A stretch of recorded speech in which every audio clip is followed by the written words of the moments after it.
Ishani videos में आपका स्वागत है। दोस्तों, आज हम आपके लिए लेकर आए हैं दो ऐसे बड़े और दिलचस्प ट्विस्ट जो आपको पूरी तरह से चौंका देंगे।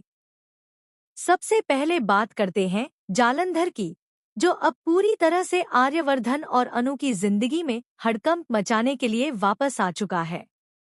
जालंधर की वापसी के बाद कहानी में ऐसा मोड़ आएगा जिसे देखकर आपकी सांसें थम जाएंगी। वह न सिर्फ अनु और आर्य के बीच दूरियां लाने की कोशिश करेगा, बल्कि उनके आसपास छुपे कई राज भी उजागर करने का प्रयास करेगा। अब आप देखेंगे कि किस तरह जालंधर हर मौका ढूंढकर अनु और आर्य के रिश्ते में दरार डालने की कोशिश करता है। अनु और आर्य के बीच की नजदीकियां, जो अब तक बढ़ रही थी, जालंधर के दिमागी खेलों के चलते खतरे में पड़ जाएंगी। और हाँ दोस्तों, जालंधर लगभग कामयाब भी होने वाला है।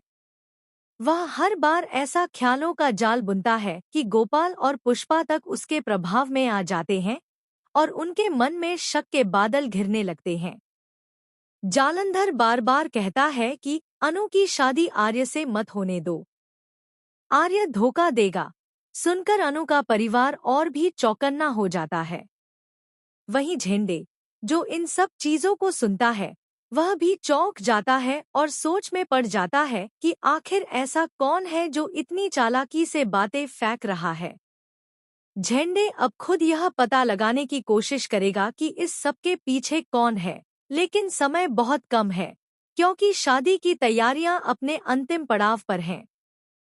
और अब आते हैं दूसरे ट्विस्ट पर, जो मीरा से जुड़ा है। मीरा को दी गई है सबसे बड़ी जिम्मेदारी अनु और आर्य की शादी को बेहतरीन तरीके से संपन्न कराना।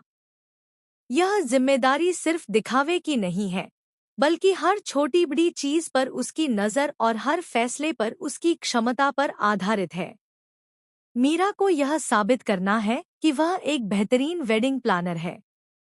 लेकिन यहाँ कहानी में नया रोमांच यह है कि मीरा और मानसी दोनों नहीं चाहती कि यह शादी बिना किसी समस्या के हो।